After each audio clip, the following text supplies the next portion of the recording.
Hi, welcome to the next section, the last section of the Feel at Home at the Hague Fair.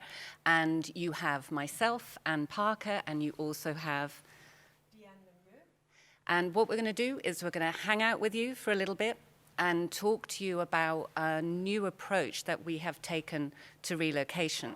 And basically that is summed up in our book, The Mobile Life, which really is around mastering the challenge of moving somewhere new.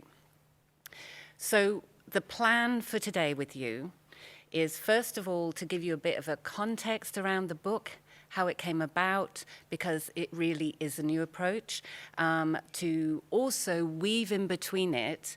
The book is based on a training program that I have developed and delivered, and then Deanne and I developed the book further. But in the training program, the funnest way that we can help you learn about the Netherlands is with a set of questions. So in between the different sections we do, we're going to ask you some questions, check your knowledge, and then tell you some interesting facts. Then finally, I'm going to do a section on culture and on communication. I'm going to talk really briefly about it, but also about some of the big factors that can really help you communicate across cultures, two huge factors, and we'll do a section on that for you. So that's the plan for today. Yes, well, that's great. Good, because it's what we're doing, right? So that's what we're doing. First of all, this is the book that Deanne and I have written, The Mobile Life, and it's available, and I'm sure that there have been, promotions of it in the fair, so you'll be able to find it, and it's available, the new edition.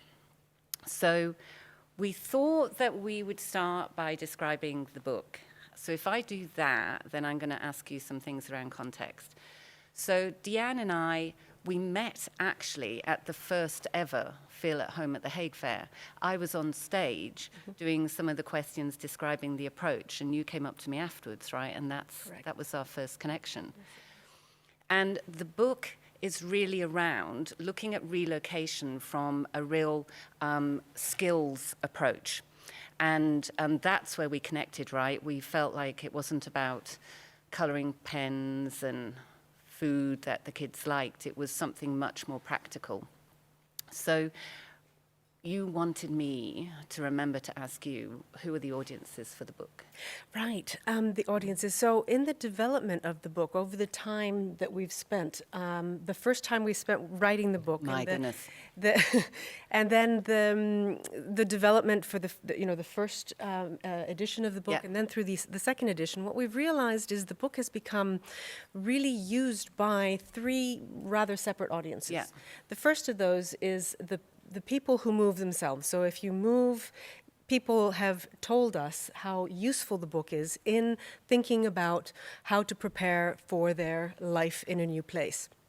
And after that, so this is originally what we thought was very useful, but what we've discovered is that companies love to use this book as a way of helping their staff, their employees who move overseas or to a new location, be it overseas or in the same country, because many of the issues that you face in moving, it doesn't really matter how far you go, but they can be very impactful. And then the third audience is students. So either high school students who are about ready to move to their new location. Many of them leave home to go to university. Yeah. It's a big change. And this is the kind of change that we're talking about. There's also some of the business schools who train international business courses who use it because it really does have a lot of, it's very skills-based, right? So we have always thought that it's about the skills that you use and that you learn, that you use when you move, you can also use in your job in an international setting.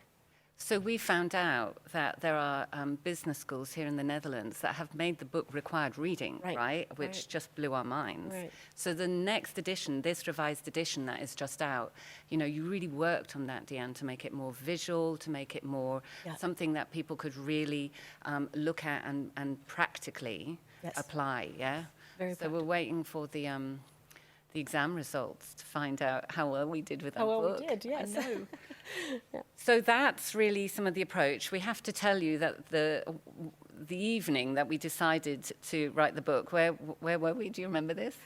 In a bar, actually, with a glass of wine.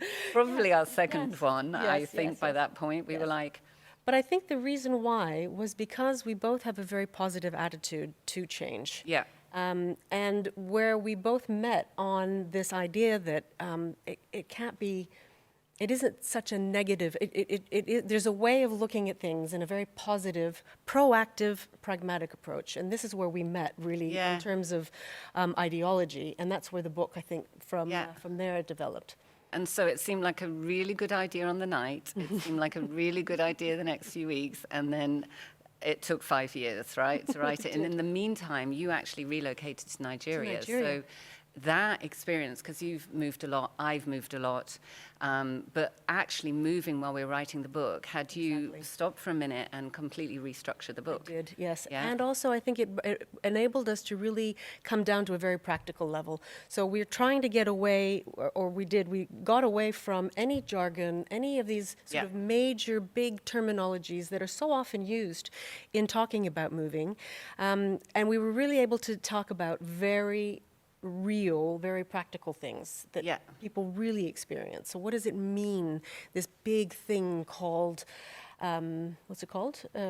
Culture shock. Relocation. Culture Oh, shock. culture Yeah, shock. for instance, so Yeah. that we really were able to say, well, what is that huge thing? And why does it break it feel down. so impossible to deal Yeah. with? Let's break it down to its real, everyday Yeah. elements. And then we were able to create means within the book Yeah.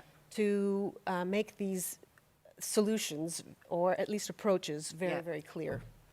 So we got a few slides together that we present often on this, and we have different aspects to it, but really what we're doing is saying that, managing change is a big deal, and this is how we create, this is the approach that we looked at for the book. Ready for the slides? So here we go.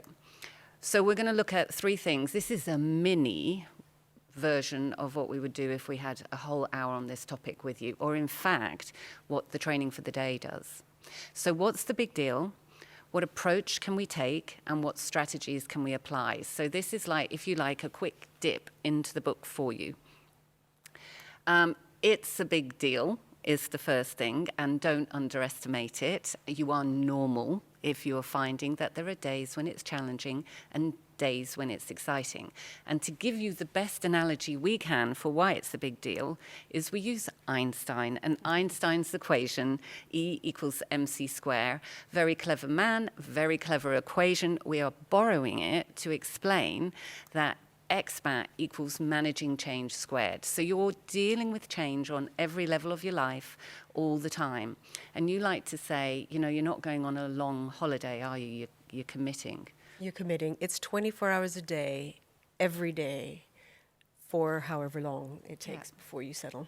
Yeah, and it's a commitment. So if someone asks you, what's the big deal? Well, first of all, I ask them to step a bit closer so I can kind of smack them and go, it's a big deal. What kind of question is that? And secondly, you say E equals mc square.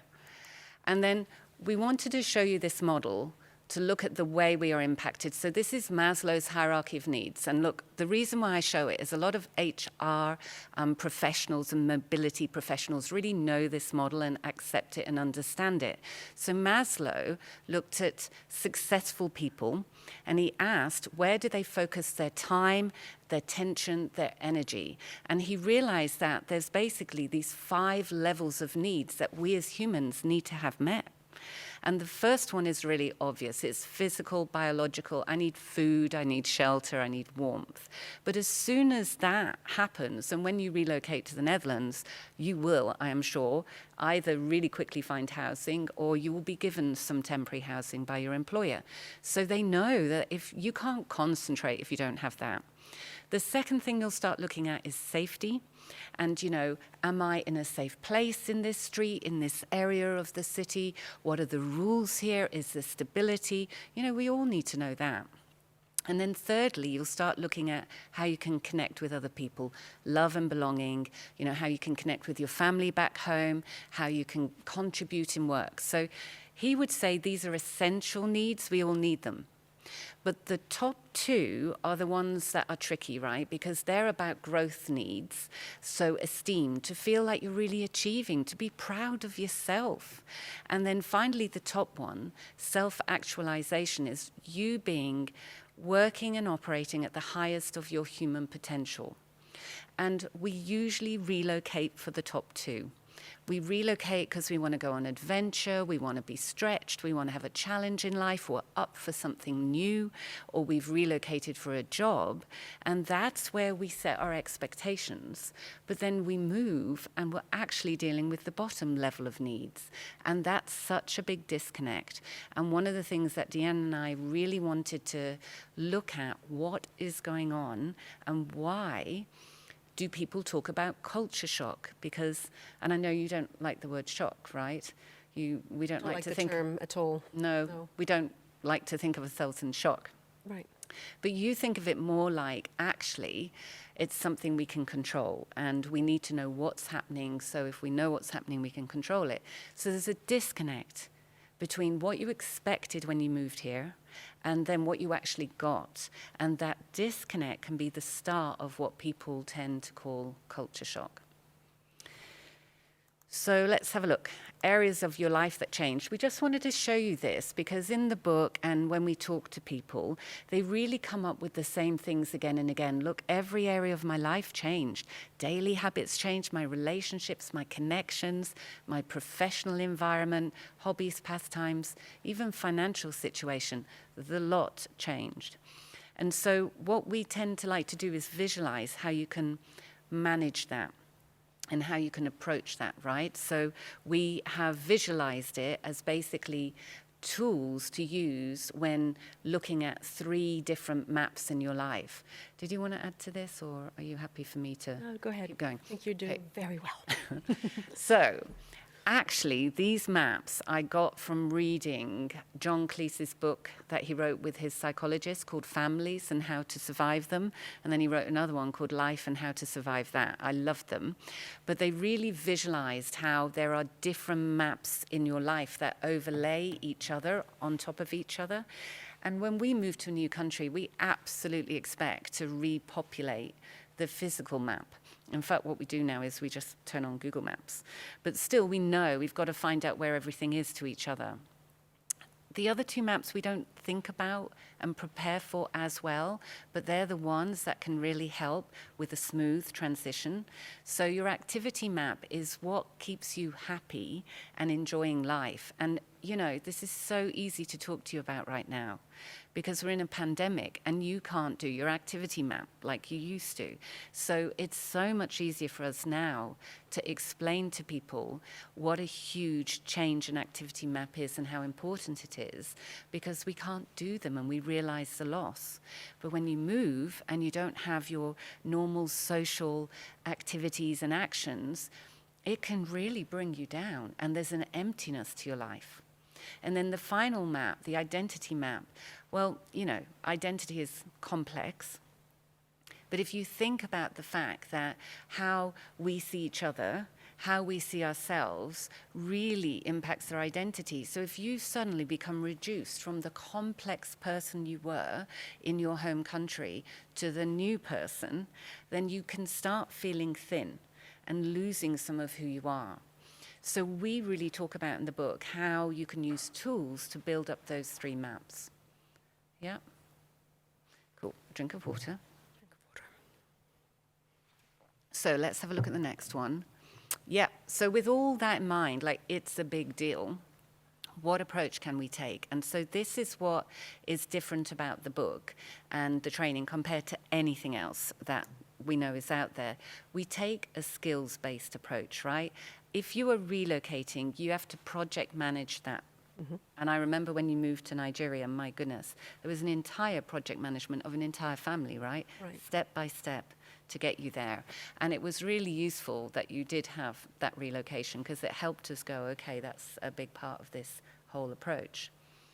But then you have to manage change. And you know, if I'm training on change management anywhere, it's usually very hard for me to get people to imagine the impact of change if they haven't relocated. But if they have, we're done. They're like, yeah, I get this. I get that it's every part of my life, and I get that I have to really manage that process. And then we talk about self-leadership. And in the book, we decided to really start every chapter looking at a leader, an explorer, Shackleton, and how he really led his expedition. Yeah, do you want to talk about how you did those pages? Because that wasn't easy. They had to go over into a certain format, the colors and stuff. Well, we use the example of Ernest Shackleton, who was an explorer. And so why, how can you find the link between exploration and moving to live elsewhere? And strangely enough, his experience is actually very close to the experience. And so as we divided the chapters up, we saw him, for instance, planning the move, just even deciding that he was going to do this, and with whom. You're leading your family, for example. You need to make sure that your children are encouraged and want to move. It's not an easy thing. And so the part of his experience as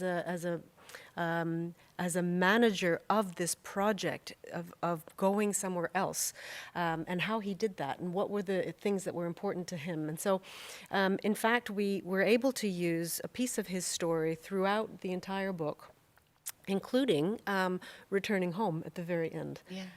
Ernest Shackleton is known as one of the greatest leaders of all time. Yeah. He managed to, he didn't achieve what he set out to do, but he managed to get all of his people back healthy and safe, which was not a given at the time. Many people died trying to do that same trip to Antarctica.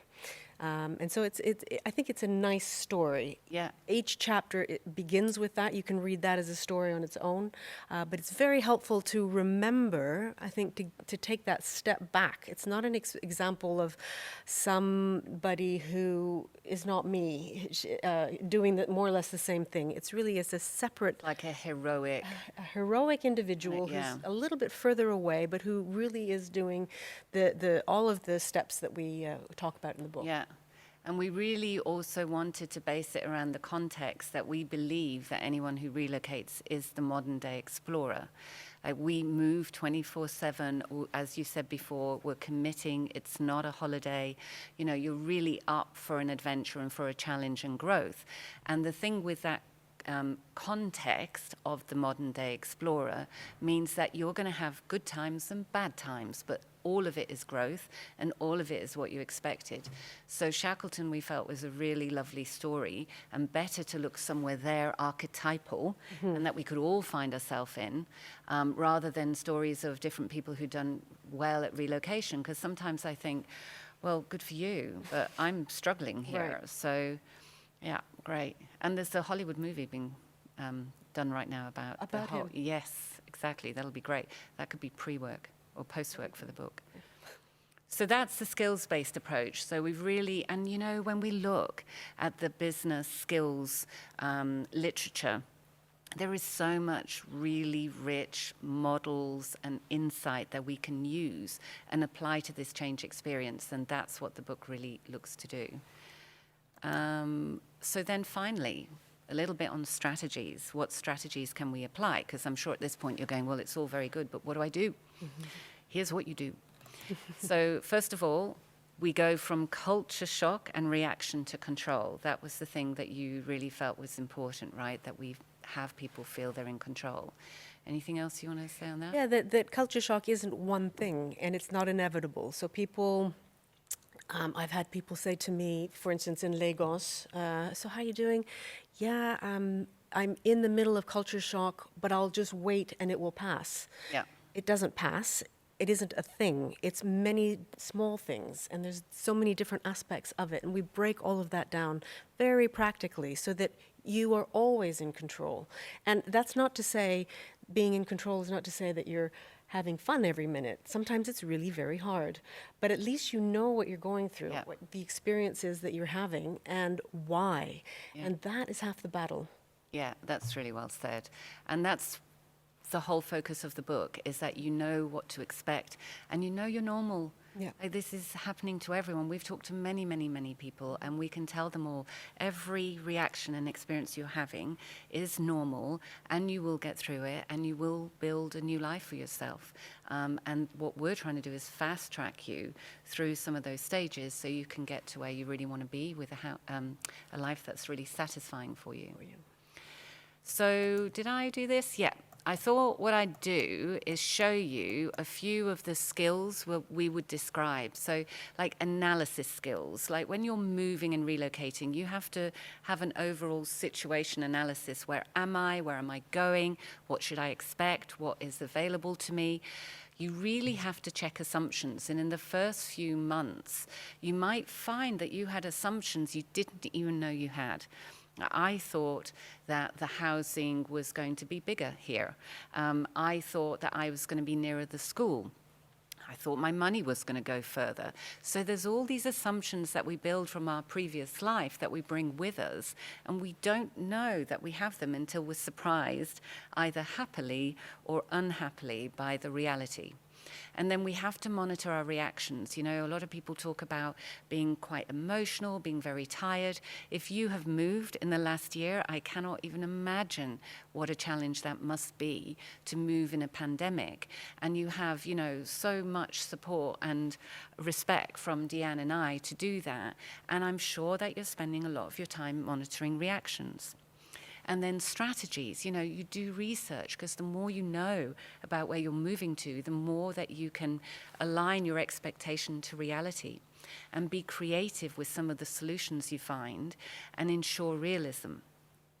And then planning, you know, whether you write it down or not, we all create goals for ourselves. We all set milestones for ourselves, and we all map the actions we're going to take, whether it's in our head or it's on the back of an envelope or it's an actual structured Excel sheet. We do it, and that's why we achieve things, because we know where we're going for. And then another one that's really crucial, self-manage. I mean, managing your expectations and your disappointments, motivating yourself when you don't feel like it, and being flexible when you don't want to be, are all really amazing skills that I know employees really look for in people. So these are the skills to think about, and these are the skills to apply, and to really break them down to understand. And sometimes when you and I are talking at the international fairs and talking about careers, we also point out to people that you've used all these skills to relocate.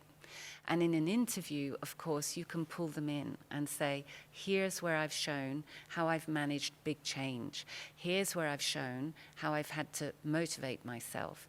So we're really big fans of you analyzing this experience to be able to plan and act and take each step in control, but we're also keen for you to be aware afterwards so you can apply it into other parts of your life, like your professional life. Yeah. Anything to add to that? I'm just thinking, what's the next slide? Yeah, we'll leave it here for a minute. Okay. Time for some questions.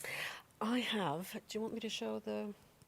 Oh, yeah, the cultural pursuit. Yeah, so that's, So. yeah. You want to explain where this comes from? Yeah, so in the training after lunch, when, you know, we know that people have just eaten and they're pretty tired, so what we do is we spend 40 minutes doing a board game, and we ask, people play against each other, asking questions and testing their knowledge of geography and history and traditions and food of the Netherlands, and then trying to get a winner from all of that. Yeah, cultural pursuit. Cultural pursuit. So I'm going to read the question. Yeah, I go for have it. an ABC possible solutions, and then Then you're going to give the answer. I'll give the answer. Yes. Go So on. number one, the Dutch Golden Age, spanning the 17th century, saw the Dutch flourish culturally and economically. What was unique about their politics? So, A, Right, each Dutch king had to be elected from the House of Orange. right, B, the Dutch king was involved in political decision-making. right. Or C, there was no monarchy, instead a governing body of city merchants. Right. So A was Dutch king has to be elected from the House of Orange. right? B is, The Dutch king was involved in political decision making. right? And C is, And C is that there was no monarchy. Instead, there was a governing body of city merchants. okay. So, Da-da-da-dum. the answer is C. The Netherlands was a republic and governed by an aristocracy of city merchants called regents. There was no monarchy. Every province had its own government and laws. The provinces together would decide on matters important to the republic. This unique situation of a country without a monarchy is reflected in town planning with no statues or squares dedicated to royalty. That's interesting. Yeah. We can If you see it don't in the think about government. it, you just, because they're not there. You assume it. Yeah. Yeah. Yeah. Interesting. Cool. Do you want to do another one before we go Shall on? I do one more? Yeah. I'm going to do this one. What is Holland's answer to accidental drug overdoses? Now, Okay. this is very interesting. Is it A, free testing of drugs is available? Right? Is it B, more drug education? Is it C, tougher laws on drugs? Okay. So A is, Free testing of drugs, B is more drug education, and C is tougher laws on drugs. okay. So the question, though, was what is Holland's answer to accidental overdose, right? Okay. So the answer is actually A. As a response to accidental drug overdoses, free testing of drugs at concerts and parties is now available. This is a great example of Dutch pragmatism to difficult topics, finding a practical solution to the dilemma of protecting its citizens when they ignore the drug laws. It's a really good That's a example good of example. pragmatism. Yeah. I mean, I love to hear this and get this insight into this lovely country I live Yeah, in. yeah, yeah. But it also, I think, relates back to some of these assumptions that we make that can be erroneous. And this is where, in our book also, we try to get people to really think about their assumptions. Yeah. And some of these interesting questions make you really think about, well, this is something that bothers me, why? Yeah. And where does it come from? So it may be an understanding where it comes from traditionally that it helps you to make peace maybe with something Yeah. that doesn't sit right. It's a really good point because actually it links to the next section on culture because we can see people behaving in certain ways, but we don't know what drives it. And it's the values and perspectives and behaviors, behind them that can really help to understand that. Good point. All right. So we're going to do the next section where I'm just going to hang out with you for a bit and do this section I would normally do on culture in the training. And if I had you for a day or even two, I'd probably spend much longer with you on culture. So we're going to do like a whip through 20 minutes, 15 minutes on this. But what I wanted to do, so let's just move here, is to have a look at how do I communicate across cultures? So you've moved to the lovely Netherlands. And of course, on the one hand, we know there's a language barrier there, but everybody that you will meet will speak beautiful and perfect English. And so how do you communicate across these cultures? And what I want to do is I really want to look at two things. How do you get your message across in any culture? How are you actually doing that? And the second thing is, what are you focusing on in a communication, in any language or at any time? And so with those two aspects, if you're aware of them, you can get really powerful in how you get heard, how you hear people, and how you connect with people. So let's have a look. Oh, yes, this is my matrix image. So a definition of culture is its unspoken, unwritten, agreed rules of thinking and behaving. And the reason why I show my matrix image is, if you think of a lovely Keanu Reeves deciding between the red pill and the blue pill, and what really happens for him is he starts decoding the world differently and sees things differently. So culture is just a code, a way that we've been taught to apply our understanding and interpretation. And it's the killer, because look at this. First of all, culture is unspoken. Now, nowadays, it is written because you can get a book on culture. But normally, when you're talking to someone, it's unwritten, and you may not know what the rules are here. but they're agreed rules, and they're agreed rules of thinking and behaving. So it's everything. And so it can well be that I can be talking to people from another country where we all are native English, and yet our unspoken, unwritten, agreed rules of thinking and behaving are completely different. And we're shocked with each other, and we don't understand. So remember this definition, because it's deep, man. So here's what culture is in another way of looking at it. Think of the iceberg. At the top is what you see people doing, the behaviors that they demonstrate. And then just under the surface is expectations that people have of you and of themselves. Like, how do they expect to treat each other as neighbors? And then, for instance, and then deep down are values. They're what's important to you. So in terms of expectations, in the Netherlands, generally speaking, people will expect you to come and say hello to them.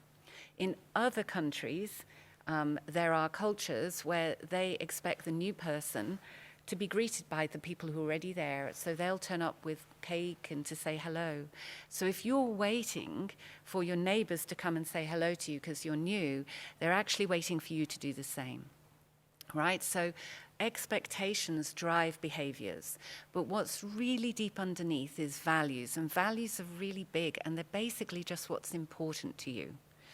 So, for instance, I remember once in a training, a lady was telling us that the week before she'd been on a metro in Berlin, very quiet, lovely, sweet woman. And she'd been standing as the metro was about to come in, and someone fainted, and she caught them. And she saved them. And everyone else just kind of froze, but she responded. And I said, wow, that's amazing. How come you responded? And she said, I don't know, I just didn't think I acted. Your values show up in those kind of situations. You know, clearly for her, it was like this so important, this other person's life and their safety, even though she didn't know them. And the funny thing was, she was really quite quiet and very, unassuming. And I said to her, what happened then? And she said, well, everyone was helping this lady who'd fainted. And she said, I felt very awkward because everyone was going, oh, well done. She said, the metro came, so I just got on it and went to work. So, our standard behaviors are there, but, and she was expected at work, and she just did what she was expected. But our values are very deep, and they show up. And they usually show up with a lot of emotion attached. So if you're very angry or offended, it's probably that you feel like your values are being stepped on. For instance, if someone cuts in front of me in the queue, I go into some dissociated place where I watch myself being angry, but then I try as a cultural observer to watch the fact that I'm angry about a cultural expectation of queuing. It's very complex, and it's all happening in Starbucks. So that's the kind of thing to think about, that it builds from deep inside you to your expectations, to your behaviors. And then if we start looking, I wanted to show you this, just because I love the picture, but also because we're creatures of habit. Like, how have they taught those dogs to do that, right? Because we are learned animals, and we develop patterns over time, and we think that's normal. And we can look at this beautiful image and go, that is not normal for the dogs that we know. But for over in that lineup of those dogs, that is normal. We are creatures of habit, and we can break our habits. So anyway, I thought I'd add that slide because it makes me happy. And then I want to talk about these aspects of communication. And this first one is, where's the message, really, when we are communicating? So think about this, and I've got these two images of the Arc de Triomphe. So the left-hand side one is a photo. It is crystal clear, and we can see every single pixel. There is a message here, we can read it. Fine. There is no ambiguity, there's no interpretation. But then go to the right-hand side, and you have an impressionistic painting, beautiful one, of the Arc de Triomphe. We're filling in a lot around that, and that is a different style of communication. So if you think of it this way, on the left-hand side, you have a very direct style of communication. The words are the message. You know, the slogan, read my lips, is like, that's all you have to do, is you have to do that. And that's where the message is.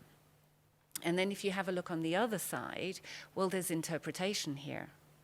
So that means it's not just the words, but it's the tone of voice I'm using, and it's the visuals, the way I'm behaving. That all fills in the message.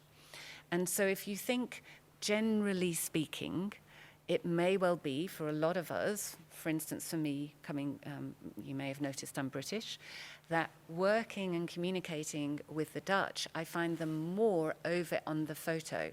It's very clear. I understand.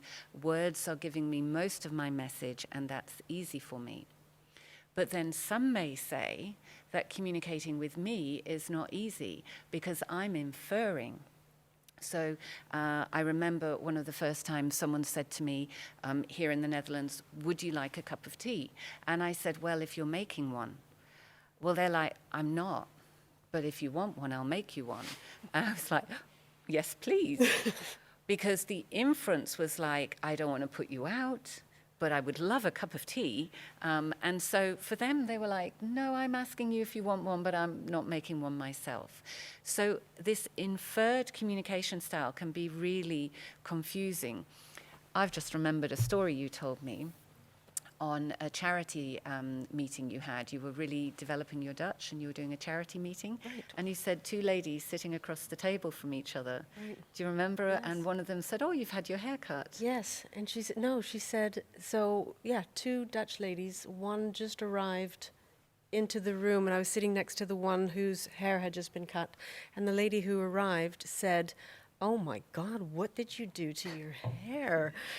It was so obvious that it was negative, and I, being Canadian, thought, oh my goodness, oh, this is so terrible, how insulting.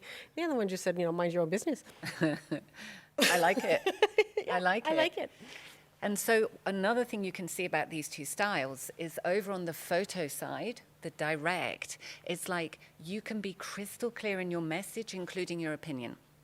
And actually, other people from that side of the communication scale would say, but that's easy for me, and I have an opinion back.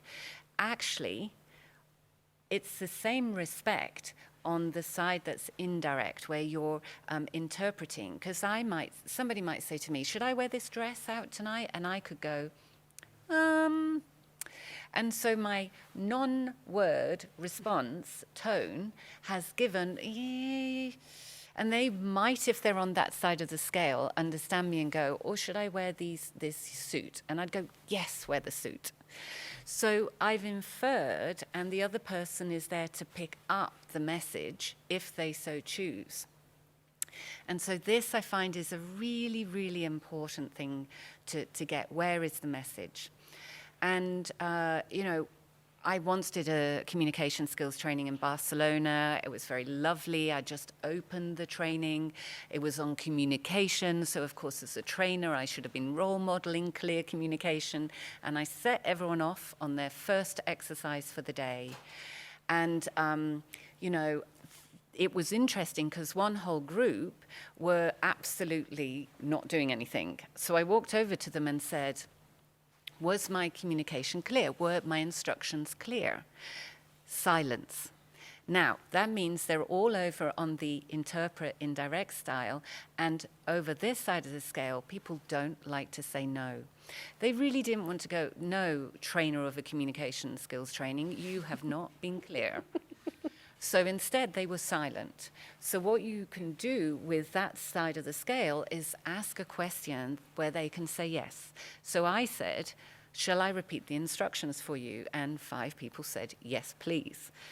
So that's how you can do it. If you're on the interpretation side, you can ask questions where people get to say yes, or people get to fill in, and you need to look out for the inference on that.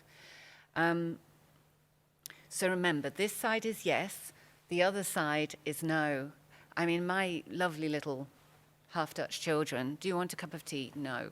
I'm like, no, thank you very much, thank you for asking. And they're like, but Mum, in Dutch, you just can say no. So, it's about style of communication. You asked a question, I give you an answer, this is fine for us. And that's really something to remember. And then the other thing about these two styles of communication is that on the one hand, the direct style, people can describe it, if they're on the other hand, a bit like an exclamation mark. Do this. It's very unconditional language. Do this.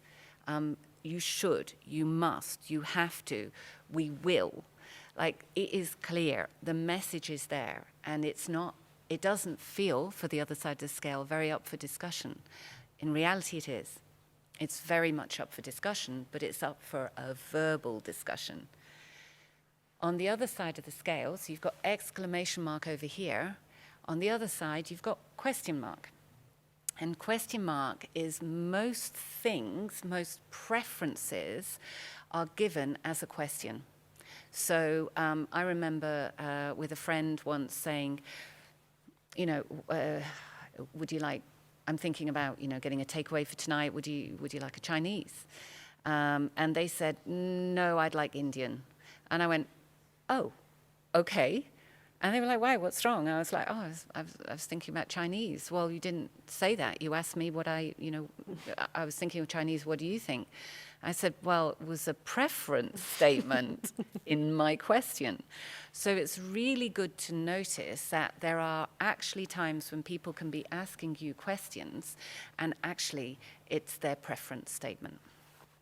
So remember, indirect is really about preference. It's about using all the different verbal and vocal and visual cues. It's about putting things more into a question.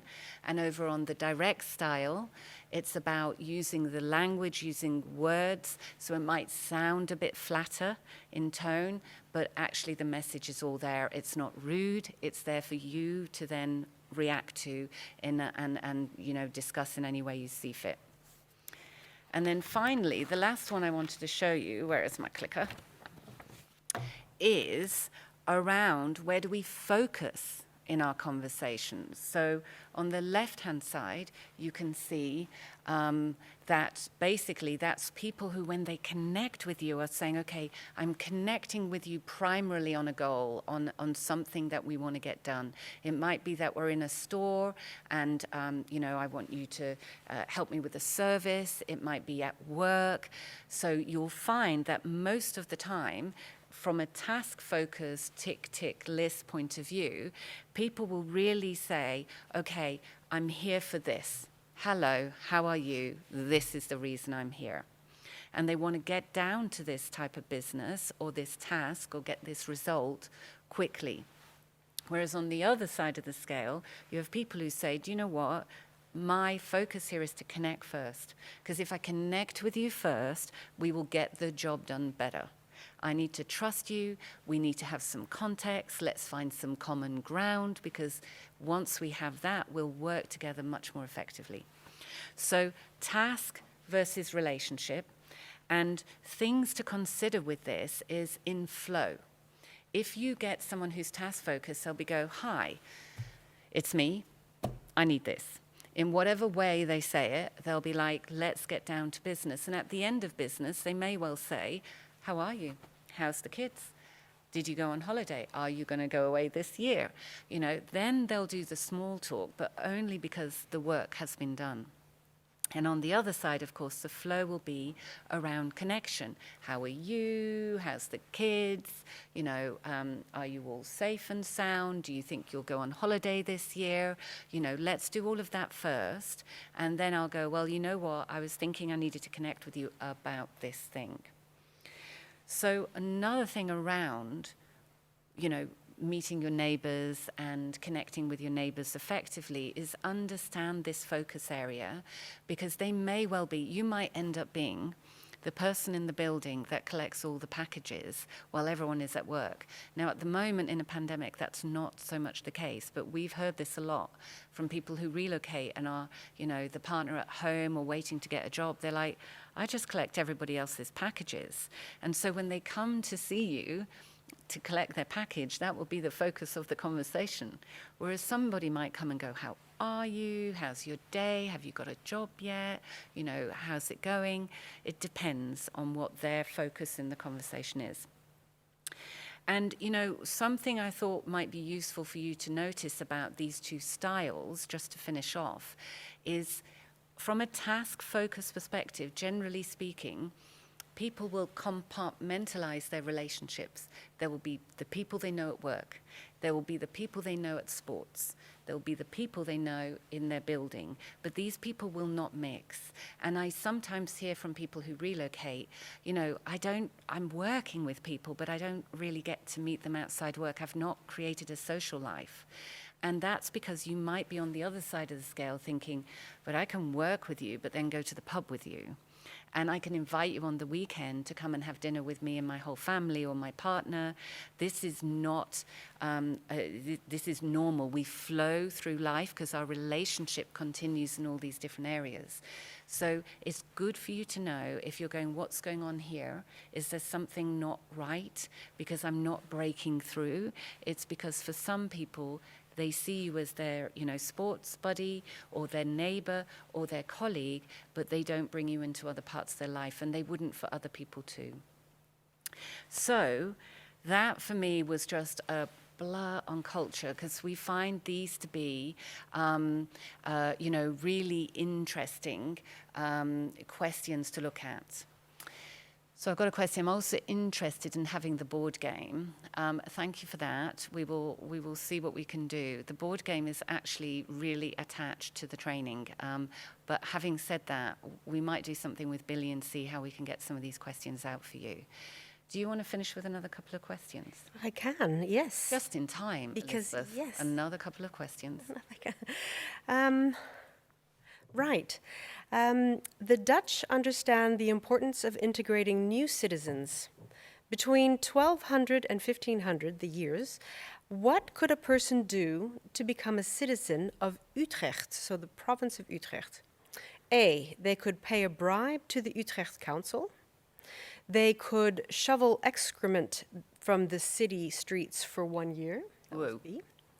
Or C, they could marry their daughter into a Utrecht citizen's family. Right, so one is, A is, So, to become a citizen of Utrecht, you could A, pay a bribe to Utrecht City Council, or you could shovel excrement for a year, or you could marry a daughter into, one of your daughters into a local family. yep. So the answer is B. From 1200 to 1500, you could earn the citizenship of Utrecht by cleaning the streets for 1 year.